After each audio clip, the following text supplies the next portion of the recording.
Yushan refers to more than the mountain ranges of the same name.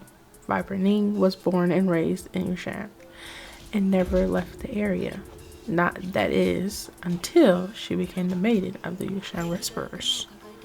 From that time on, a most fearful woman known only as the Crescent Knight left rivers of blood in her wake as she swept through Ikaria.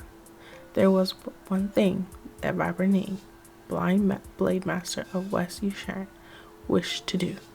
Nobody ever leaves Yushan. The traitor 23 years prior couldn't, and either can Viper Ning. A little exercise whets up the appetite. She threw the lamb, the only softness in Viper's jagged world, across the dark chamber. Fetch! Viper shot straight into the darkness, chasing the sound of her pet's distress. Her eyes adjusted in the velveteen dark. She made out the silhouette of the furniture, the tapestries, and also a blue gleam, the shine of some sticky substance, the wiry whiskers twitching to the tune of hunger. She saw its grin, a frame of jagged fangs, of a meaty pink tongue, as it purred into the lamb's shrieks. The lamb waddled and stumbled around and around, her balance broken by the throw. A leg snapped. With every rotation, the tiger carved new wounds across the lamb's delicate skin. Then, as though bored, it tore off the remaining leg. The lamb fell, shrieking. Viper never knew an animal could make such sounds.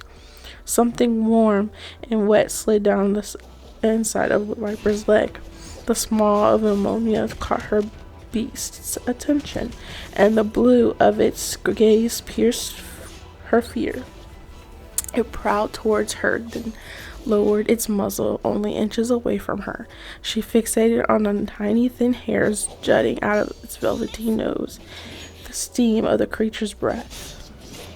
So entranced Viper was that she did not notice what came next. Its strike caught before she even noticed the swing.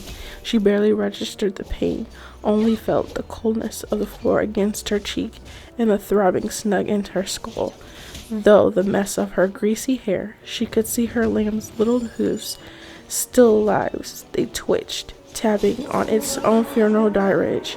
Viper rolled over, dazed barely aware of her body. She felt like the audience of performance, removed from what was happening, and she watched with faint curiosity as the beast slept. Viper marveled over the beauty of its eyes, and that's how its pupils contracted, seeming to vanish to sanity. Alright guys, this is a little bit different from all my other videos. This is a Viper Ning's story. It's her prologue, also part of chapter 1. I do want to hear your guys' thoughts. What's different from all of the other ones? If you guys would like to know more, and or if you would like to know more about the others' characters. This is more so of her backstory, so do let me know in that comment section, guys. Peace, love, tranquility. Don't let nothing get you guys down. Lord, forever, forever, forever being your guys' favorite.